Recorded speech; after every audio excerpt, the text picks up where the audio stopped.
Good to be with you again as we continue to study through the Word of God. We're in chapter 10 of 1 Corinthians. We've been looking at the first 6 verses.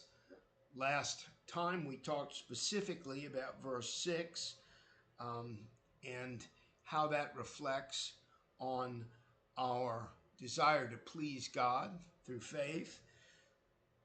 Let's continue to look at verse 6 and bridge out a little bit, extend ourselves up to verse 13. It says, "Now these things occurred." Which things? The things that occurred in the life of Israel. The successes and failures that Israel experienced in the wilderness and under Moses' leadership.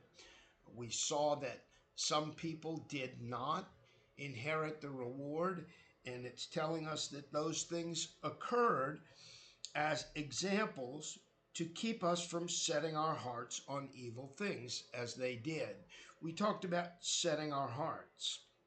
And there is a verse in Colossians chapter 3, verse 1, that says, "Since then you have been raised with Christ, set your hearts on things above, where Christ is seated at the right hand of God."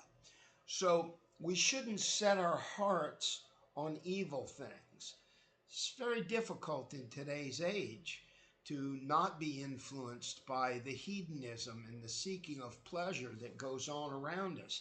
Everything is designed to say that we need more money because more money gives us more power, more comfort, more pleasure, and with that money comes power, comfort, and pleasure that allows us to control our own environment, control our own lives.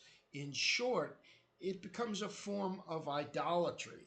And so it says, "Do not be idolaters," verse 7. "As some of them were, as it is written, the people sat down to eat and drink and got up to indulge in revelry." So these are called idolaters, not because they were worshiping other gods, but because they were focused on their own physical pleasures, their own eating, drinking, and partying. It goes on to say we should not commit sexual immorality, as some of them did. And in one day, 23,000 of them died. We should not test Christ, as some of them did, and they were killed by snakes. And do not grumble, as some of them did, and were killed by destroying angels. In short, there are a number of consequences for behavior that is out of keeping with God's encouraged behavior for us, which is to love one another, to take care of one another, to love God with all our heart and our neighbor as ourselves.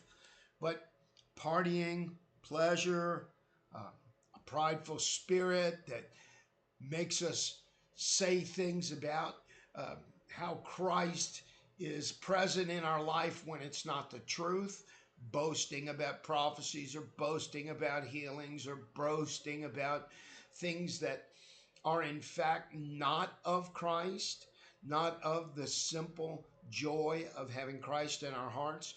Not to say that there aren't miracles, not to say that there aren't prophecies, but we know that those things come in the proper order and they don't come from us. So there needs to be no boasting or pride in that type of ministry. I'm going to hold a snake and let the snake bite me to prove that Christ will protect me. We don't test Christ. And so we don't seek to satisfy some spiritual pride through our behaviors. At the same time, we got to get rid of negative attitudes. We should not test Christ, as some of them did and were killed by snakes, and do not grumble, as some of them did and were killed by destroying angels. God doesn't want us to grumble and complain.